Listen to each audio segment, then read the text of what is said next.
Hi YouTube, and a big welcome to all my new subscribers. Thanks for the support. Due to the overwhelming and quite frankly quite surprising popularity of my last DrJerryK Rebuttal, which at last count actually had twice as many views as his original video, I thought I'd continue on with the rest of the series. So, take it away, Dr. Jerry. The first thing that I want to talk to you about is hydrogen. Hydrogen. The evolutionists say, well, in the beginning there was hydrogen. That's what the very, very first thing.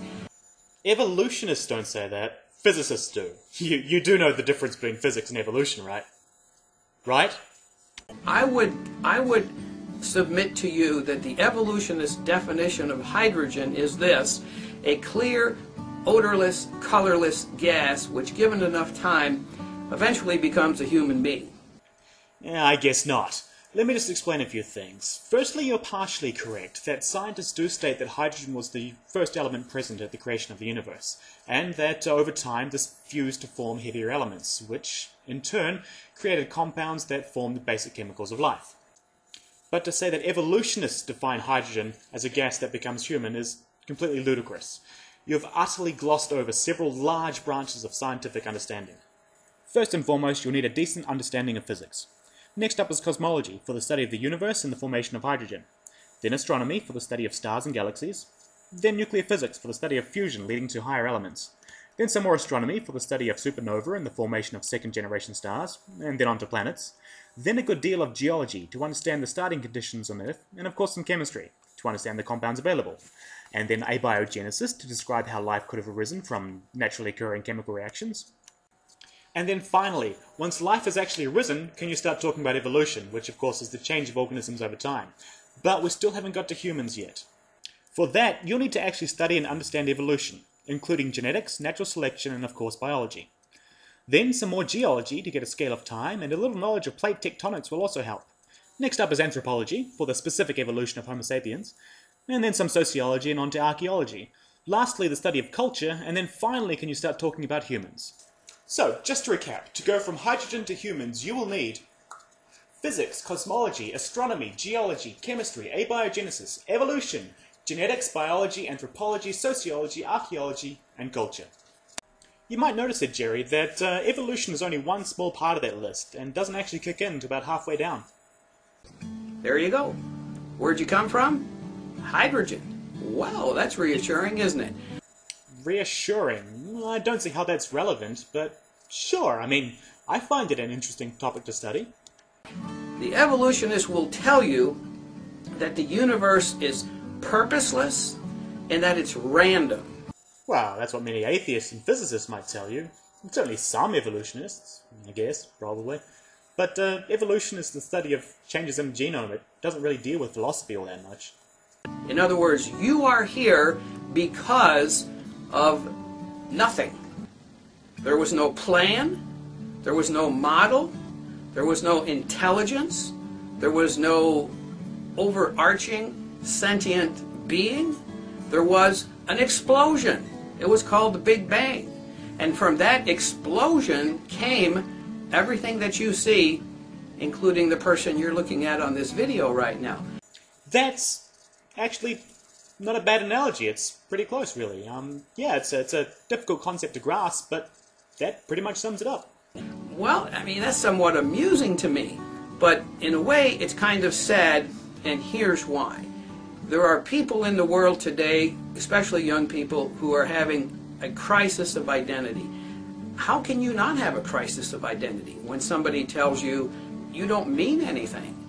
You're an accident. You are the result of random, purposeless forces. So it's better instead to tell them a bunch of fairy tales about the Garden of Eden, Noah's Ark, a 6,000-year-old Earth, and then claim that these are all true historical events? Also, just because you believe in science and evolution doesn't mean your life lacks all meaning. Life is what you make of it. You can give it its own meaning.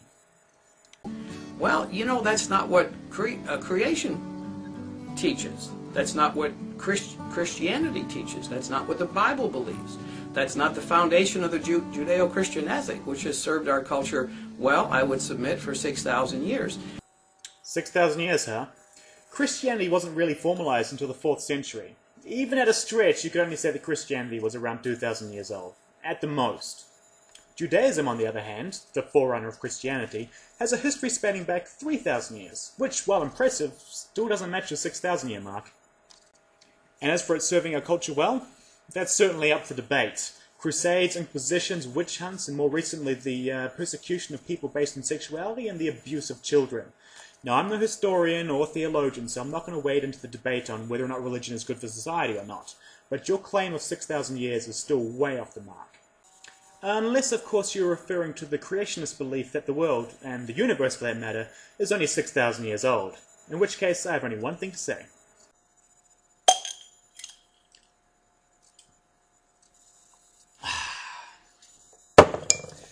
Beer has a well-documented history stretching back over 10,000 years. Cheers. That ethic says you are the product of a creation in the image of an all-knowing, all-loving, all-encompassing God. He created you in His image. He sacrificed His Son for your redemption.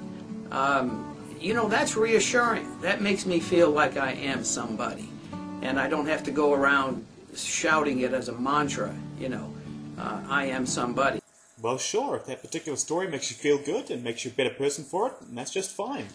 But that doesn't excuse you for irrationally attacking evolution and science.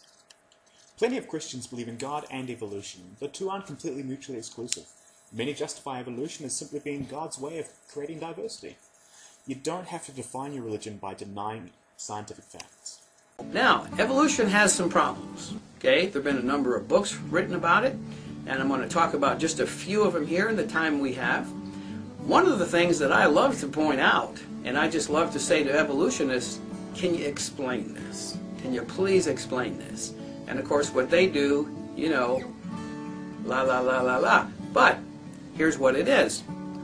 There's a tree called the lycopod tree, and that tree was found in some shale sandstone deposits, petrified, or fossilized, if you like.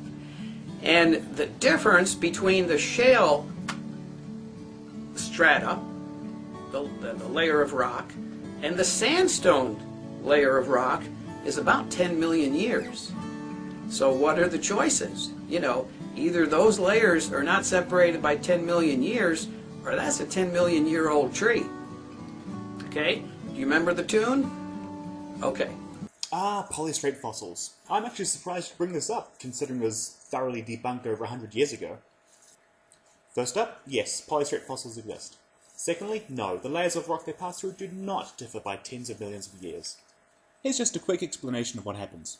A tree, often living on a peat bog, is suddenly buried, either from a landslide, volcanic event, or subsidence due to an earthquake.